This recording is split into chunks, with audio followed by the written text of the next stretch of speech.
नमस्ते। आपका अरविंद गणेश दामले चैनल में स्वागत है। मैं अरविंद दामले आपके सामने प्रस्तुत कर रहा हूँ मेरी ही कुछ रचनाएं।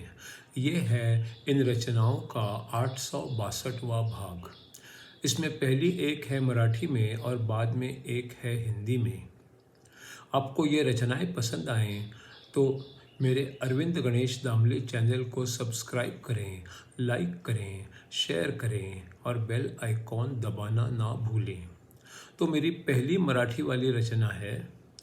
मला पूर्वी निबंध लिहायला अजिबात आवडायचं नाही, पण पुढे पुढे मला ते आवडायला लागलं जेव्हा मला कळलं की निबंध म्हणजे विषयाच्या सर्व शक्यता असणाऱ्या आणि अशक्य वाटणाऱ्या बाजू पण मांडणं असतं.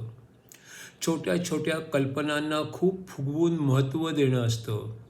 अजब तर्कशास्त्र मांडणं असतं.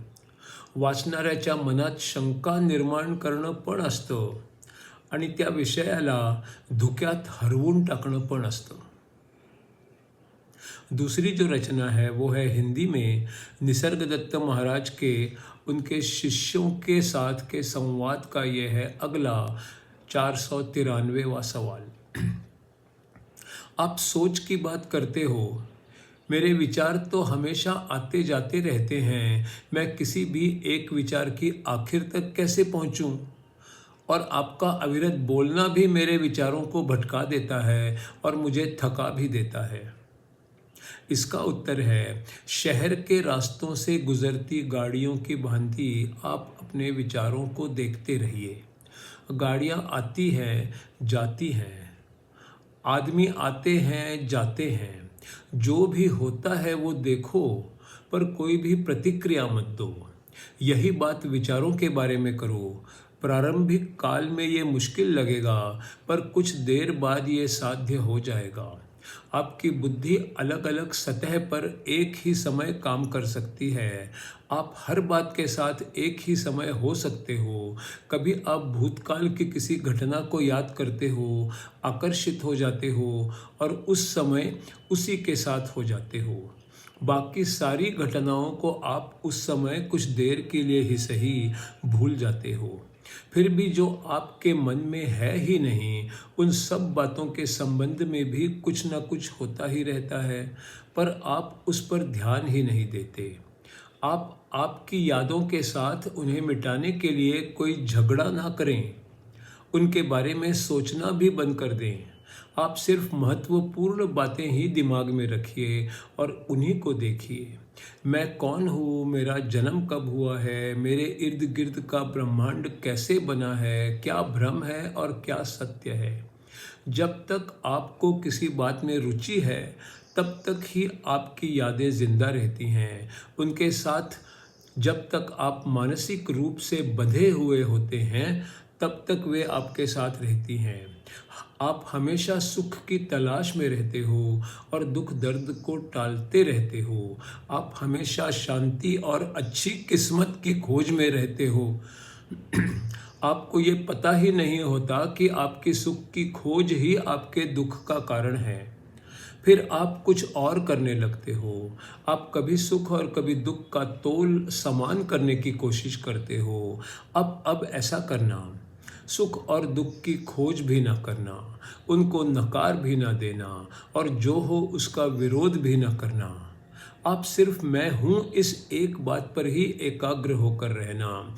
फिर आपको पता चलेगा कि आनंद और शांति ये ही आपकी नैसर्गिक अवस्था है। आप कुछ कोशिशें करके उस अवस्था तक पहुंचना चाहते हो, पर अब उन सब को रोक दो। हर कोशिश को रोक दो।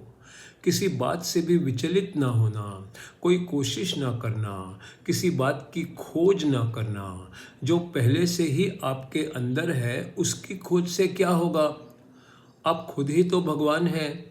यही परम सत्य है।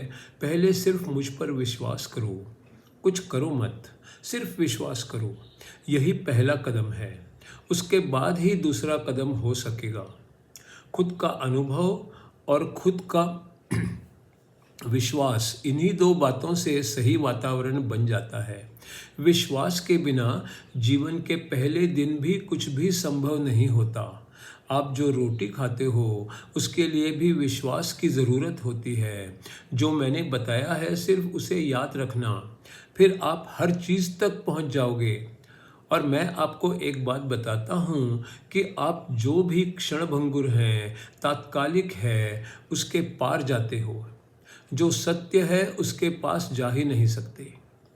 आपका जो भी अनुभव है उसको पूरी तरह से जियो और उसके हर पहलू का विचार करो, फिर आप जल्दी ही सब जान जाओगे। मैंने जो भी बताया है वो आपके लिए बोझ नहीं बनना चाहिए। मुझ पर भरोसा रखो और फिर जो भी उसके बाद योग्य व्यवहार हो वो करो।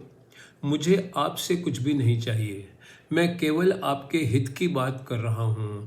खुद से प्रेम करो और परमानंद पा जाओ। पर आपको पता होना चाहिए कि आपको क्या जानना है और किस पर प्रेम करना है।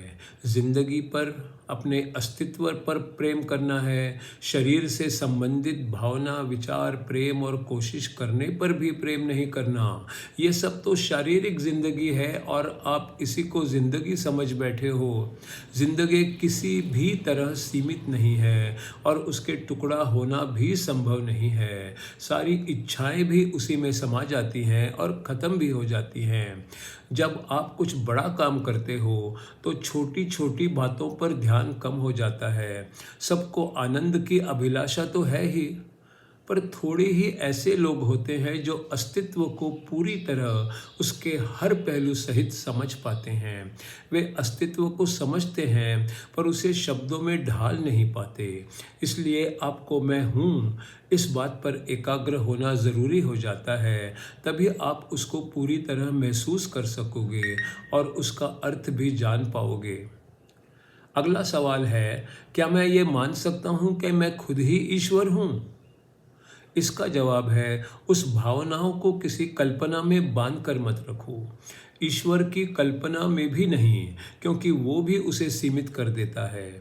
अगर ऐसे अनजान ईश्वर से नाता जोड़ोगे तो आप यही कहोगे कि आपको खुद का पता नहीं है। कुछ कहने की ज़रूरत नहीं है, सिर्फ अंदर से मालूम हो कि आप हो। उसी विश्वास में ठहर जाओ। इसके लिए संयम की ज़रूरत है, उसे कभी ना छोड़ो।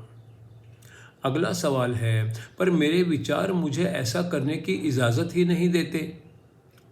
इसका उत्तर है, उसका विचार ना करो, उस विचार से विरोध भी ना करो, उसको वहीं पर रहने दो।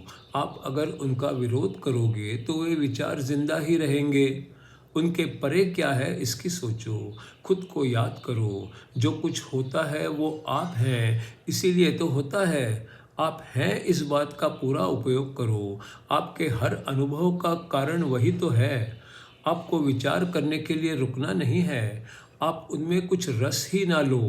किसी बात का विचार ना करना ही आपको उनसे छुटकारा दिला सकता है। दुनिया में विविध आकर्षक आकार हैं और वे आपको उनमें पकड़ के रखते हैं। आप ही खुद उनमें जाकर फंस जाते हो।